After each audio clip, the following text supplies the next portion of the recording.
Good morning to all. Today we can discuss our next bridge is Maxwell's bridge. So we have to find the value of unknown inductance Lx in terms of L2. मतलब L2 हमारा standard resistance है. मतलब इसमें simple ये है, हमें एक unknown inductance की वैल्यू फाइंड करनी है स्टैंडर्ड इंडक्टेंस के टर्म्स में. ठीक, it measures the value of inductance by comparing it with the standard value of inductance. Okay, it is the type of alternating current bridge. तो इसमें हम जो वोल्टेज सप्लाई देंगे वो AC देंगे. ठीक, so it consist of 4 arms and in the 4 arms 4 impedances are connected. Okay, देखिए इसमें 4 आर्म्स होंगे और उनमें 4 इम्पीडेंस कनेक्ट होंगे. उसमें से 3 नोन होंगे और एक अननोन होगा. ठीक, then we have a detector for detecting the balanced condition. उसके बीच में डिटेक्टर लगा होगा. ठीक, and also have AC supply, power supply. Okay, देखिए ये है डायग्राम आपका मैक्सवेल्स ब्रिज का. देखिए इसमें 4 आर्म्स हैं, AB, BC, CD and DA. Okay, and 4 impedances are connected. Impedance को Z से रिप्रेजेंट करते हैं, Z1, Z3, Z2 and Z4. ठीक है, और बीच में एक डिटेक्टर लगा हुआ है. आर्म AB में रेजिस्टेंस और इंडक्टेंस दोनों सीरीज में कनेक्ट हैं. आर्म BC में रेजिस्टेंस कनेक्ट है एंड आर्म CD में रेजिस्टेंस कनेक्ट है एंड आर्म DA में इंडक्टेंस एंड रेजिस्टेंस दोनों कनेक्ट हैं. और जो L2 है वो हमारा स्टैंडर्ड रेजिस्टेंस है. और जो स्मॉल r2 इसने लिखा है वो रेजिस्टेंस है इंडक्टेंस का. जो L2 इंडक्टेंस है उसके अंदर भी कुछ रेजिस्टेंस होगा, तो उसको हमने रिप्रेजेंट कर दिया R2 से. ठीक, और ये पावर AC मिल रही है E. ठीक, तो voltage drop across AB arm is E1 end voltage drop across BC arm is E3. Voltage drop across AD arm is E2 end voltage drop across DC arm is E4. ठीक है, तो इसकी जो balanced condition होती है वो होती है Z1 Z4 equals to Z2 Z3. ठीक, और जो डिटेक्टर है ये बैलेंस्ड कंडीशन के लिए होता है. ये डिटेक्टर लगा है, ये बैलेंस्ड कंडीशन के लिए होता है. मतलब आर्म BD में कोई करंट फ्लो नहीं होगा बैलेंस्ड कंडीशन में. ठीक है, 0 करंट फ्लो होगा. अब हम देखते हैं so these impedances are combination of resistance, inductance and capacitance. ठीक है, क्योंकि हर आर्म में किसी में इंडक्टेंस है, किसी में रेजिस्टेंस है, तो एक कॉम्बिनेशन है इम्पीडेंस तीनों के. ठीक, तो अब देखते हैं हम आर्म AB. आर्म AB में देखिए रेजिस्टेंस कनेक्ट है, अननोन रेजिस्टेंस कनेक्ट है, अननोन इंडक्टेंस कनेक्ट है Lx. ठीक, बट सीरीज में. तो unknown inductance Lx connected in series with the resistance Rx. तो हमें Rx और Lx की वैल्यू फाइंड करनी है R2 और L2 के फॉर्म में, स्टैंडर्ड रेजिस्टेंस और स्टैंडर्ड इंडक्टेंस के फॉर्म में. ठीक, अब है आर्म BC. आर्म BC ये है. आर्म BC में सिर्फ रेजिस्टेंस कनेक्ट है R3. तो non inductive resistance R3. Non inductive का मतलब होता है प्योर. ठीक, प्योर रेजिस्टेंस है. आर्म CD में CD दिस वन, इसमें भी सिर्फ R4 कनेक्टेड रेजिस्टेंस. तो non inductive resistance R4. And arm DA में R2 एंड L2 दोनों कनेक्ट हैं सीरीज में, और ये दोनों स्टैंडर्ड इंडक्टेंस है L2, ओके। और हाँ, करंट चारों में अलग अलग है, I1, I2, I3 and I4. Current across arm AB is I1, current across arm BC is I3, and current across arm DA is I2, and current across arm DC is I4. Sent it? Then तो हमारी balance equation क्या थी? Z1 Z4 is equals to Z2 and Z3 into Z3. ठीक, इसको हम first मान लेंगे। अब हम निकालेंगे Z1, Z2, Z3, Z4 की वैल्यू। तो Z1 इम्पीडेंस मतलब इम्पीडेंस अक्रॉस आर्म AB, उसमें क्या था, एक आपका रेजिस्टेंस, अननोन रेजिस्टेंस कनेक्ट था और एक अननोन इम्पीडेंस इंडक्टेंस कनेक्ट था। तो voltage drop across RX is RX end voltage drop across LX is J omega LX। ठीक, voltage drop across Z2 is R2 plus R2 small r2 क्या था, वो जो स्टैंडर्ड इंडक्टेंस है उसके अंदर भी कुछ रेजिस्टेंस है, उसको हमने R2 माना था, और L2 का जो ओमेगा L2।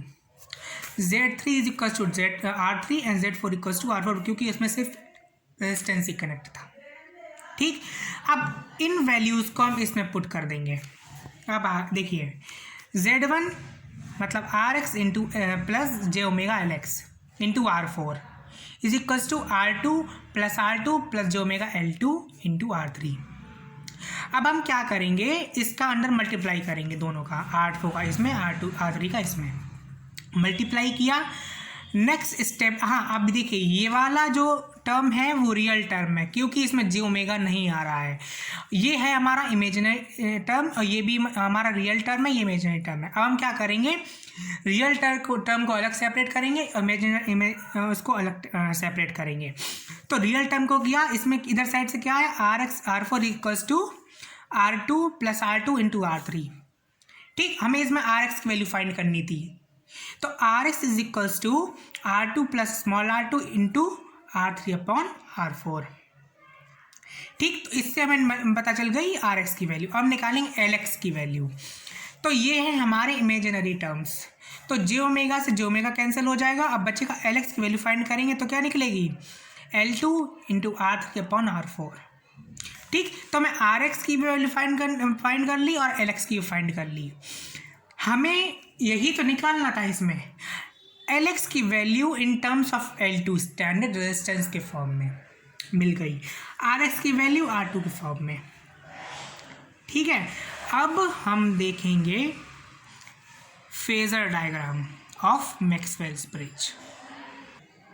सो फेजर डायग्राम क्या शो करता है, it shows the relation between the various phasors in this circuit. Voltage and current are there, so we know the relation between the voltage and current in the inductance, resistance and capacitance। देखिए resistance में voltage और current same phase में होते हैं। ठीक, inductance में voltage lead करता है करंट से 90 डिग्री पे। ठीक, और कंडक्टेंस में वोल्टेज लैग करता है करंट से 90 डिग्री में। ठीक है, तो इसके आप जब ये आपको समझ में आ जाएगा, ये आपको पता होगा, तो आपका फेजर डायग्राम आसानी से बन जाएगा, ये आपको हेल्प करेगा फेजर डायग्राम बनाने में। तो हम देखते हैं फेजर डायग्राम। देखिए, let I be the current as let I1 be the current reference phasor I1। ये देखिए I1 हमने ले लिया रेफरेंस फेजर को। ठीक, क्योंकि हर आर्म में अलग अलग करंट फ्लो कर रहा है। ठीक, तो I1 को ले लिया हमने रेफरेंस फेजर। ठीक, अब हम देखेंगे कि voltage drop across arm AB। देखिए voltage drop across arm AB, voltage drop across resistance RX, I1 RX, voltage drop across LX inductance, I1 J omega LX। ठीक है, तो रेजिस्टेंस में क्या होता है, वोल्टेज और करंट सेम फेज में होते हैं। देखिए ये लिख दिया आप, यहाँ पे हमने क्या कर दिया, I1 RX सेम फेज में है। ठीक है, अब उसमें एक इंडक्टेंस भी कनेक्ट था, तो इंडक्टेंस में वोल्टेज लीड करता है, तो यहाँ से वोल्टेज लीड किया। ठीक, तो ये हो गया हमारा I1 ओमेगा LX। ठीक, वोल्टेज लीड करता है इंडक्टेंस में, तो ये हो गया। ठीक, तो total voltage drop across arm AB I1 RX plus I1 omega LX, तो ये हो गया हमारा total voltage drop across arm AB E1। ठीक है, अब रिजल्टेंट देखेंगे हम इन दोनों का, ये इसका रिजल्टेंट पूरा E1 का। ठीक है, ये पूरा E1 का रिजल्टेंट हो गया I1।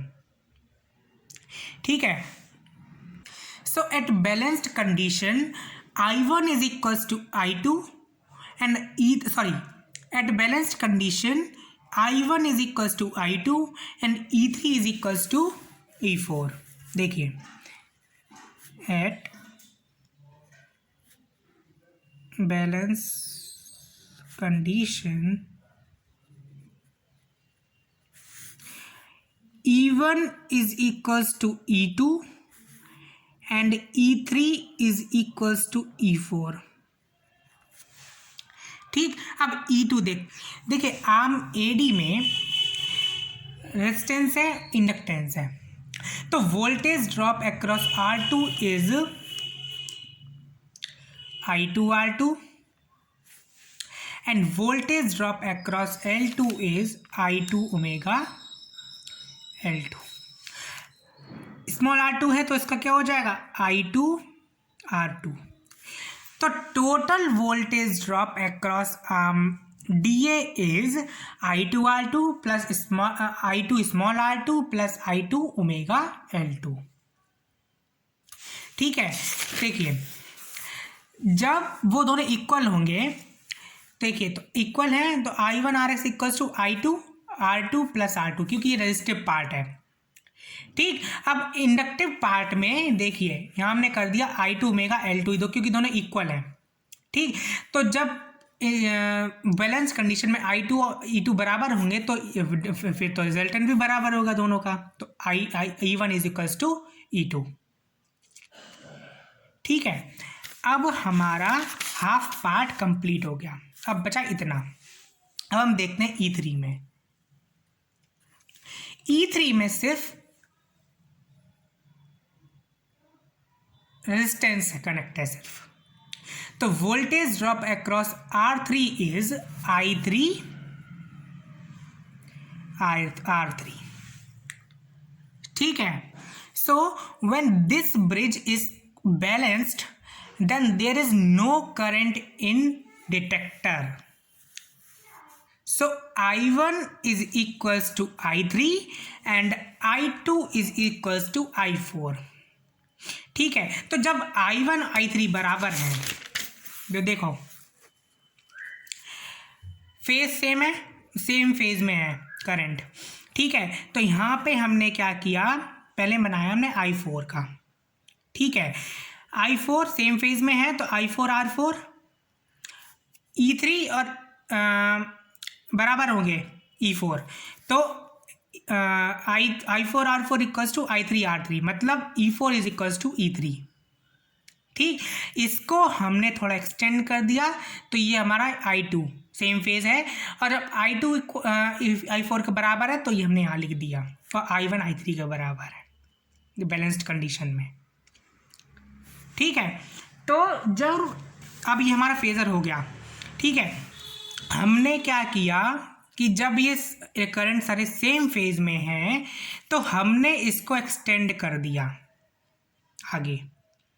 यहाँ से हमने फिर एक इसको यहाँ ज्वाइन किया, ये पूरा बीच का हो गया E, total voltage Maxwell bridge का। तो E is equals to E1 plus E3 is equals to E2 plus E4। Okay, और जब E3 और E4 में इंडक्टिव पार्ट है ही नहीं तो सिर्फ रेजिस्टिव पार्ट होगा। ठीक है, वो सेम फेज होगा, सेम फेज में होगा करंट। ठीक है, ओके, थैंक यू।